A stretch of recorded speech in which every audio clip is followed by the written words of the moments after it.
ജപമാലയിലെ 8ാമത്തെ അവദാനം പ്രത്യാശയുടെ മാതാവേ ഞങ്ങൾക്ക് വേണ്ടി അപേക്ഷിക്കണമേ എന്നാണ്. അവർ mother of hope pray for us. പ്രത്യാശ എന്നത് ഒരു ദൈവിക പുണ്യമാണ്. ആ ദൈവിക പുണ്യം ജീവിതത്തിൽ പാലിച്ചവളാണ് പരിശുദ്ധ മറിയം.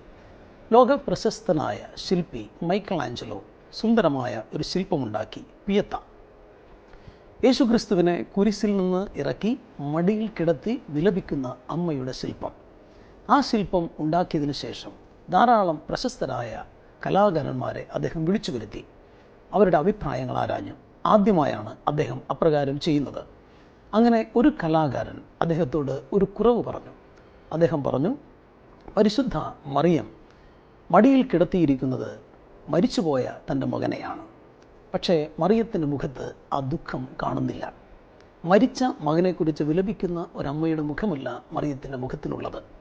ഉടനെ മൈക്കൽ ആഞ്ചലോ പറഞ്ഞു, താങ്കൾ പറഞ്ഞത് ശരിയാണ്. അത് ഞാൻ മനഃപൂർവ്വം അപ്രകാരം ചെയ്തതുമാണ്. കാരണം നമ്മളെല്ലാം മറിയത്തിൻ്റെ മടിയിലേക്ക് നോക്കുമ്പോൾ കാണുന്നത് മരിച്ചുപോയ മകനെയാണ്.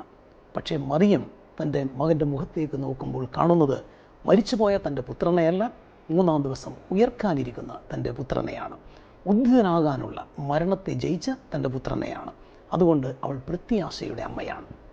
മറിയത്തിൻ്റെ ജീവിതം മുഴുവനും ഒത്തിരി സഹനങ്ങളിലൂടെ കടന്നുപോയ ജീവിതമാണ് എന്ന് നമുക്കറിയാം. പക്ഷേ ഈ സഹനങ്ങളിലെല്ലാം മറിയം തൻ്റെ പ്രത്യാശ കൈവെടിഞ്ഞില്ല. കാനായിലെ കല്യാണ വിരുന്നിൽ കുടുംബത്തിൻ്റെ പ്രത്യാശ നഷ്ടപ്പെട്ടപ്പോഴും മറിയം അവർക്ക് പ്രത്യാശ നൽകി. എലിസബത്തിന് ആരും സഹായമില്ലാതിരുന്നപ്പോൾ അവൾക്ക് മറിയം പ്രത്യാശ നൽകി. അപ്പോസ്തലന്മാർ യേശുവിൻ്റെ സ്വർഗാരോഹണ ശേഷം പല സ്ഥലത്തായി പേടിച്ച് വിറച്ച് കഴിഞ്ഞപ്പോൾ മറിയം പ്രത്യാശ നൽകി.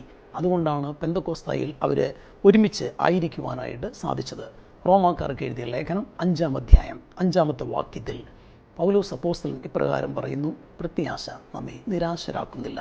പരിശുദ്ധ അമ്മയെപ്പോലെ ദൈവിക പുണ്യമായ പ്രത്യാശ നമ്മുടെ ജീവിതത്തിൽ എപ്പോഴും സൂക്ഷിക്കാൻ, നിരാശയില്ലാതെ ജീവിക്കാൻ നമുക്ക് സാധിക്കട്ടെ.